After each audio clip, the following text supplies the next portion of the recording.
Hey, what's up, branding experts? Arek Ebaqdesign, and welcome to On Branding Podcast. And my guest today is Erik Huberman. Erik is the founder and CEO of Hawkeye Media, which is the fastest growing marketing consultancy in the United States. The company has served over 3,000 brands of all sizes, ranging from small startups to household names. So Erik is a sought-after marketing expert, and he wrote this book, The Hawkeye Method, in which he describes three basic fundamentals, principles of marketing that he believes that all marketing should be based on. Hello, Erik. Thanks for taking the time to join us today. Yeah, of course. Thanks for having me. Thank you. So first, I wanted to say that the book is very easy to read. I like how you structure the content, and I like the analogy with the tripod. So I think that we should start off with this. So just to get us on the same page, so our listeners can. I think this is just a great explanation, of your approach. Those three principles. So basically, you have this, as you guys can see, a tripod and cameras on a tripod for you listening out there who are not watching this on YouTube. So basically, the idea is that the camera is the brand, right? And each of those legs stand for each principle of marketing. So your brand or your company won't work. The camera, it will collapse if you are missing one of those. And those principles are awareness, nurturing, and trust. So the idea behind this is that you need to work simultaneously on all of those three principles. Otherwise, it won't be effective. So I wanted to spend a few minutes, talking about, if you could just talk to us about each of those principles shortly.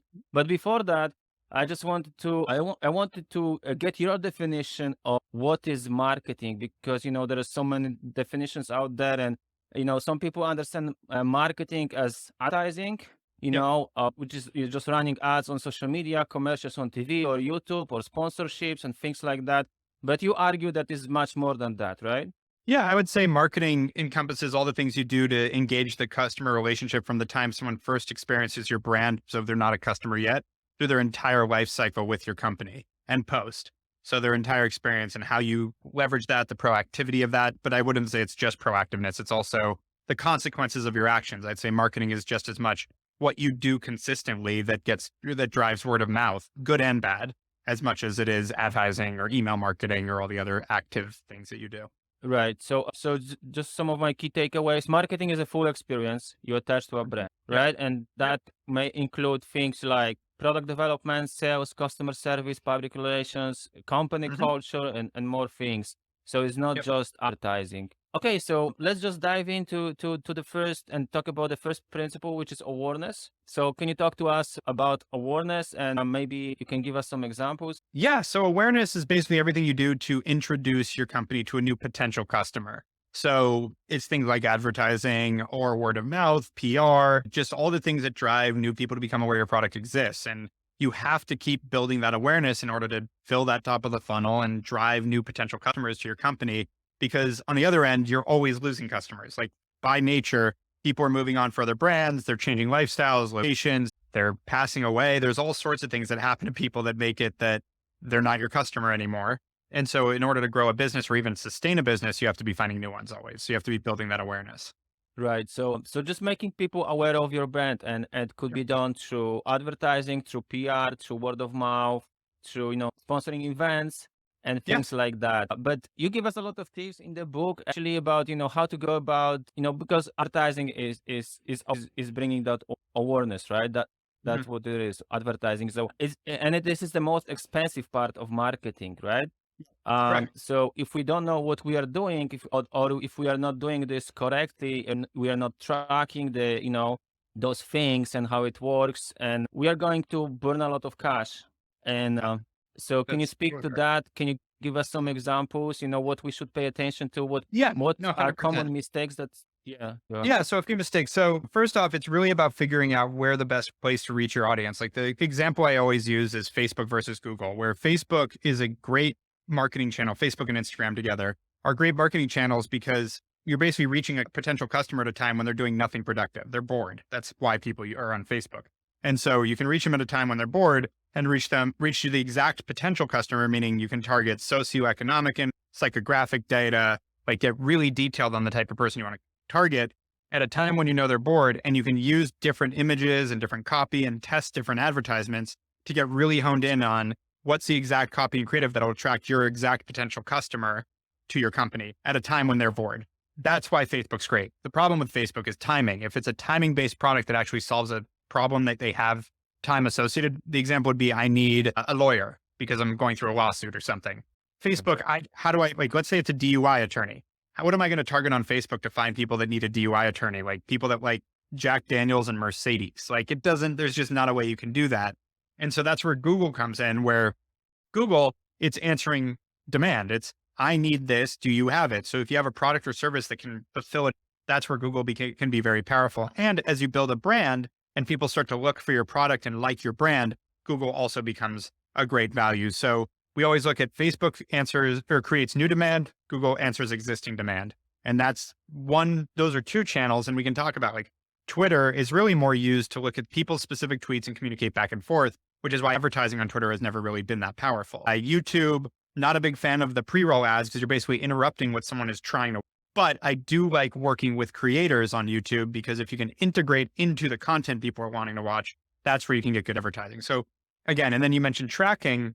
I'd say the biggest pain point we've seen in marketing recently is tracking. And the biggest screw up is the idea of a purchase cycle, which is where the second principle comes in, nurturing.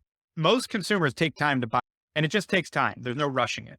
So we know what we see in e-commerce is for a $50 purchase, the average purchase cycle is about 3 weeks. For $100, it's about 5 weeks. $200 is about 6 weeks. And it goes up to 2 to 3 months before trailing off. That being said, if you're measuring your marketing on a daily or weekly base, unless you have like a $10 product, you're missing out on most of the positive reporting and you're underreporting all your marketing and probably cutting off your nose to spite your face because you don't think it's working. The biggest issue here is when iOS changed, Facebook's reporting, it went down to 1 week. Instead of 28 days, it went to 7 days. And so now for most people, Facebook completely underreports your performance. So everyone thinks Facebook has gotten terrible when it's actually just the tracking that's really shifted. People didn't stop buying things off of Facebook ads because iOS changed their tracking ability. Like you have to think about this stuff logically too. Right. So that's a great point as well. And so you basically started talking about the second, which the second principle, which is nurturing. But I just wanted to sum up for our listener the first one. So I have some notes here from your book just to sum it up for them. So basically, as I mentioned already, advertising is the most expensive part. So you need to know what you are doing. And you gave us some examples, for what you use Facebook for. So Facebook is more passive. We need to pay attention to the fact that people are bored there. They are not actively looking maybe for something. Versus Google, they are searching. They're using some phrases and keywords that we can target. So they're actively searching for something, solutions to their problem. So that's on a higher level. That's the difference. And there are also other channels, right? Word of mouth is really important. And you give us some specific tips in the book for how to generate word of mouth, right? Partnerships and other, press releases to build shows and authority and things like that, right? So let's talk about the second part now, the nurturing. So what's next? So once we run, let's say, Facebook ads or we run Google ads for specific keywords, let's say you gave us an example with a lawyer, right? Yeah. Maybe copyright infringement lawyer YC in New York, right? So what's next? So what's the next stage? Nurturing. What is this all about? Yeah. So this is a good example. Like if I Google for a copyright infringement lawyer, I probably have a need for one, but it's not like, all right, cool. I go to their website, done, hired. Like I'm probably going to talk to them. I'm going to maybe interview some other people. I'm going to figure out where, want to see some success stories that they've had, whatever, get some referral or references, things like that. And so it takes time. Like it's going to take a few weeks to convert that. Again, if I'm looking at my Google ad spend on a weekly basis and going, well, I spent 10 grand this week on Google ads. I didn't get new clients. Screw it. That Google doesn't work. Meanwhile, you've got 30 people that you're talking to that are probably going to become clients and you just cut off advertising. That's the problem. So during nurturing, it's understanding how long that period is on average. And during that period, doing things to keep people engaged. The lawyer's that's a very specific case, but let's take brands in general. So if you're talking about like you're selling sneakers, let's say they're $50 sneakers. So your average cycle could be 3 weeks. During those 3 weeks, you want to follow up an email. You want to follow up with SMS. You want to create, let's say they're running shoes.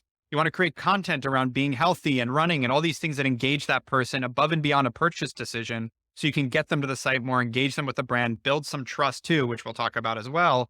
And so that by nature, people engaging with your brand above and beyond that purchase decision, they're going to buy more. Also, people have a much higher propensity to share content. So content is super powerful because they'll probably share it with their friends a lot more likely than sharing your product, your running shoes. So creating content, email marketing, SMS, building a good website funnel, all those things that so during that period between when they first learn you exist and when they want to buy, you're continuing to stay in front of them and build that trust and build that nurturing and help accelerate that purchase cycle as well as help increase your conversion. After that, after they purchase, those things are all very important as well because you want to keep them coming back because the most important metric in your business is lifetime value of a customer, not first purchase. ROAS to me is a dirty word. It actually is a section in that book. ROAS is bullshit. So I wrote the book 2 years ago. It published this year, but I started working on it 2 years ago and it's like, we've watched that that was pre iOS 14 and we've watched it get worse where this ROAS number is just a terrible metric that is, JV marketers use. You need to be looking at the lifetime value of a customer and how much it costs you to acquire a customer. And when you're trying to calculate the cost to acquire a customer, you have to incorporate purchase cycle to actually get the number right. Because if I spend $10,000 a day today, it's going to take a few weeks to see the returns on that. And I have to look at the whole window of that. And Facebook itself won't track this properly now. So you have to have other tracking methods like Glue and using Google Analytics and other first party data to try to track that purchase cycle so you can really get what your CAC is. And then back to the point, you're driving your lifetime value of a customer, meaning not just first purchase. So you want to be staying in touch with them through email and SMS, continuing to create content and bring them back. And above all, something people miss, it's, I'd say, tangentially associated with marketing, and you mentioned it too, is merchandising. You have to have other products for people to buy. This is where Casper fit. Casper had mattresses. Their second launch was dog bed. Cool idea, but what amount of revenue increase did they get from dog beds after selling real beds? Like some small percentage of their customers probably bought them and they're cheaper than a mattress. So like you didn't get much growth in your lifetime value. You have to really find ways to build out more revenue per customer and keep them coming back and buying because it's really expensive to acquire customers. And frankly, it's just getting harder. It's the past decade's been a lot easier and it's, I think, going to stay harder. And to be competitive, you have to get as much share of wallet and money out of your customers as possible, which comes through staying in touch and having good merchandising and a good experience. They have to have a good customer experience. Right. So all those things matter, right?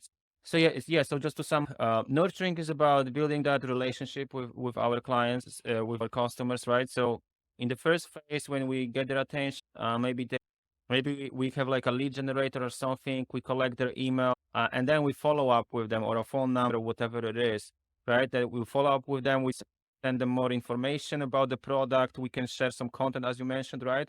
Doesn't necessarily need to be about the sneakers themselves, but maybe about running and things like that. So it's shareable as well. So provide more information, maybe address their objection, right? Yep. And then ask for sale, right? And sometimes, as you mentioned, it's just about being the top of mind. So if you follow up with them, if you nurture lead, you need to be patient. As you mentioned, there is a purchase cycle and people ignore that. It doesn't happen right away. People don't make purchasing decisions, especially if it's an expensive product, right? I know it from my experience, like clients who call me for, branding services, design services. I'm not the cheapest option, of course. So they are going to look at other, service providers, and they very rarely make a decision right there on the call. So that's a cycle, and the more expensive the product or service is, the longer it usually takes for people to make a decision, right? Because they need to do the research, they need to come products or services. We need to have time to address their objections and stuff like that. Another very important thing is that you mentioned is about the metrics is the true ROI, which is the actual return. Yep. You said in the book that we should aim for 4 times or higher. Yep. Right. Obviously, that's a very generalized statement, but basically what you want to make sure is your cost to acquire customer to your lifetime value of a customer is at least 4 times to know that you're sustainable. If it's less than that, you're going to have a hard time sustaining a business. And now this also depends on your margins, depends on a lot of things, but that's the general rule of thumb where we start. So that's a very important metric: lifetime value, customer acquisition cost. We divide to get ROI. right? So, and then the last leg of a tripod, or the last third principle is trust. So can you talk to us about that? What is trust all about? Yeah, trust is synonymous with brand. So in the beginning, when you first launch a brand, nobody knows who you are. So trust is built through third-party validation. There's referrals, testimonials, reviews, PR, influencers, all these places that you can borrow trust from someone else. And over time, once you build consistency in the market and some awareness, you will start to build trust just through consistency, just through showing what you stand for, and people will start to trust. Frankly, longevity builds trust too, where it's just like you've been around a while, so I guess you're doing something right, and people start to trust the brand. And then also your reputation. Like if you're known for delivering, and people, word of mouth drives most of purchases at the end of the day. And so a lot of trust is built through early adopters that don't need word of mouth and are willing to take a chance, then telling other people how great you are. And so all these things matter. And that trust is a big factor. 75% of people won't buy from a company they don't inherently trust.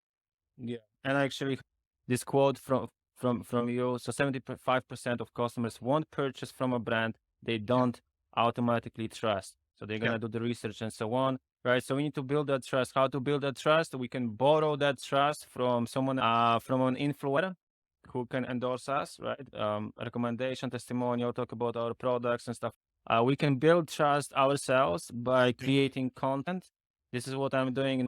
This is what you wrote a book. I'm doing the podcast. So Yep.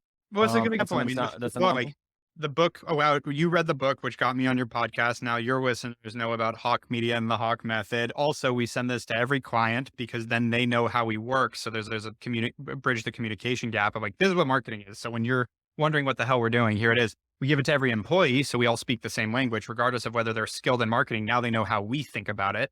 Like this is something that has become a very powerful tool and a marketing. No, that's definitely on my list as someday in the future. So and another thing, you can partner also with other brands, right? Your brand can partner with other brands, and we can see those collabs all over the place, right? Big brands as well as smaller stuff. And you can just request some reviews or testimonials. So let's say if you're a creator like myself, and Yep. you're looking to build trust and get bigger and better clients who pay you higher prices for your design. One way to do that, you need to build trust, so they feel comfortable spending higher amounts with you. And you can do that through requesting testimonials from your past clients, right? Yep. Okay. As we are approaching the end of our interview, just to sum up, do you have any conclusions or tips you really wanted to of our audience, or maybe some mistakes that people often make, and you don't want people making these mistakes? Yeah, I mean, again, don't ignore what I'm saying about purchase cycle. Like, it's amazing that I have these conversations, and then a month later, I'm circling back, and they're like, "Yeah, but our ROAS is bad." Like, it really important. I hate to be blunt, but get the book. The book's out there on and everywhere books are sold. And the idea is, it's my favorite review I got the first day was a 1-star review that said, "I don't get it. It's basically modern marketing 101."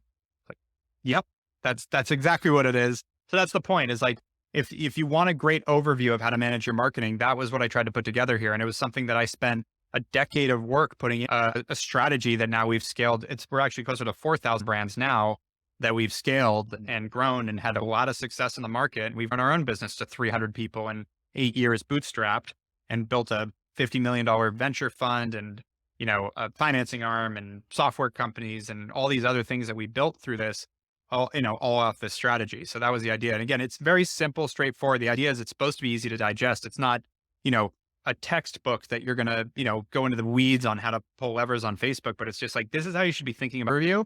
And I will tell you, 99% of marketers don't have those basics. Once you have those basics, then you can start to figure out which tools make sense, what you should be driving down, which in platforms. And also you can avoid the shiny object problem of there's a new tool for marketing every day. Doesn't mean that you need to use it. So that's, I'd say, the big Right. thing at the.